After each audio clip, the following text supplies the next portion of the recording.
इस वीडियो में बात करेंगे पूरे के पूरे चैप्टर एनालिसिस और वेव की। और जो वेव है यार, ये बहुत ही कमाल का और बड़ा टॉपिक है, तो इसको संभाल के पढ़िएगा। इसको सेगमेंट में ब्रेक कर लीजिएगा और ब्रेक कर करके ही पढ़िएगा। मैंने इस वीडियो में आपके लिए सारे कॉन्सेप्ट्स को इजी और डिफिकल्ट बेसिस पे डिवाइड कर दिया है अलॉन्ग विद प्री रिक्विसाइट, तो समझना इजी होगा। मैंने टॉपिक्स तो बच्चों यहाँ पे दिखाने के लिए आपको कम लिए हैं, लेकिन यहाँ पर डीप मैं हर एक टॉपिक का आपको समरी दे दूंगा, जिससे कि आपको एक आइडिया मिल जाए टॉपिक का ऊपर ऊपर से। क्योंकि अगर मैं सारे कॉन्सेप्ट को लेता तो पीपीटी बहुत बड़ी और वीडियो बहुत लेंथी बन जाता, और हमारा जो कंसाइज फॉर्म है उसका फॉर्मेट मिस हो जाता। तो without any further delay start the topic. पहले बात करेंगे हम लोग चैप्टर इन ग्लास की टाइप्स ऑफ वेव मिल जाएंगी बच्चों।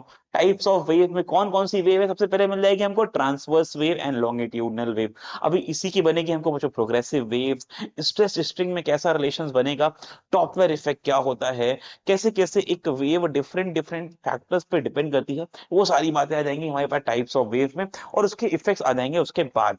कैरेक्टरिस्टिक ऑफ वेव, जैसे कि एम्पलीट्यूड क्या होता है, फ्रीक्वेंसी क्या होती है, टाइम पीरियड क्या होता है, फेज एंगल्स क्या होते हैं, क्या वेव्स आपस में सुपर इम्पोज कर सकती हैं, नहीं कर सकती हैं, ये सारी बातें आ जाएंगी उसके कैरेक्टरिस्टिक में। Wave interference is again the superposition of the wave combine करेंगी। वो कंस्ट्रक्टिव होगा कि डिस्ट्रक्टिव होगा, मतलब आपस में सेम फेज में होगा कि अपोजिट फेज में होगा, उसकी बातें आ जाएंगी बच्चों। Doppler effect is going to be very important exam point of view से, सबसे इंपॉर्टेंट टॉपिक्स में से एक है डॉपलर इफेक्ट। और हमारे पास ऑर्गन पाइप्स, स्ट्रेस स्ट्रिंग के कॉन्सेप्ट्स, ये कुछ कॉन्सेप्ट्स जो बहुत इंपॉर्टेंट है। और साउंड वेव्स के सारे वेरिएशंस, डिपेंडेंसी, उसमें हमारे पास न्यूटन्स का फॉर्मूला और फिर लाप्लास का करेक्शन, ये सारे पॉइंट रहने वाले हैं बहुत इंपॉर्टेंट। डिवाइड करते हैं इजी और डिफिकल्ट में, तो इजी में आ जाएंगे भाई हमारे पास ये दो टॉपिक। कैरेक्टरिस्टिक ऑफ वेव ज्यादा पढ़ना नहीं है, बेसिक कॉन्सेप्ट से पढ़ के आए हो आप।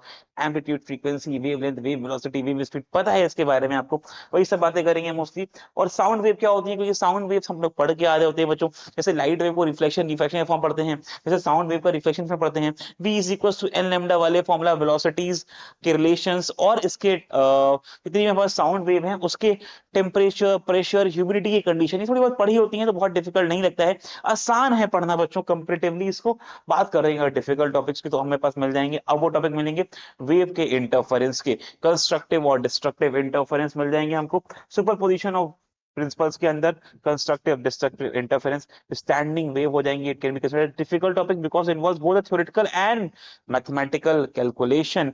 यहाँ पर हमारे पास स्टैंडिंग वेव की बात हो जाएगी। और फिर डॉपलर इफेक्ट आ जाएगा बच्चों, जहां पर हम लोग relative motion of wave and the body को अंडरस्टैंड कर रहे होंगे, उनकी फ्रीक्वेंसीज, वेलोसिटीज, वेवलेंथ के रिलेशंस को निकालेंगे, वैल्यूज को निकालेंगे। स्टैंडिंग वेव्स में ही आ जाएंगे बच्चों हमारे पास कुछ और टाइप भी, जिनके कैलकुलेशंस और अच्छे बनेंगे, न्यूमेरिकल्स और अच्छे बनेंगे। तो एम्फसाइज करेंगे टॉपिक्स पे, चैप्टर्स पे, और अच्छे से पढ़ेंगे। स्ट्रेस स्ट्रिंग और ऑर्गन पाइप इसके एडिशनल पार्ट होंगे बच्चों, उसको भी ध्यान देंगे थोड़ा सा, क्योंकि वो रहते हैं इंपॉर्टेंस, उनके वेवलेंथ, उनकी फ्रीक्वेंसीज के रिलेशन, वो सारे काम आएंगे यहाँ पे। Vibration through the stress string, और ऐसे कॉन्सेप्ट्स भी पूछे जाते हैं हमारे पास। बात करते हैं इस चैप्टर को स्टार्ट करने जा रहे हो, क्या क्या प्रीवियस स्लाइड में ज्यादा नहीं है बच्चों।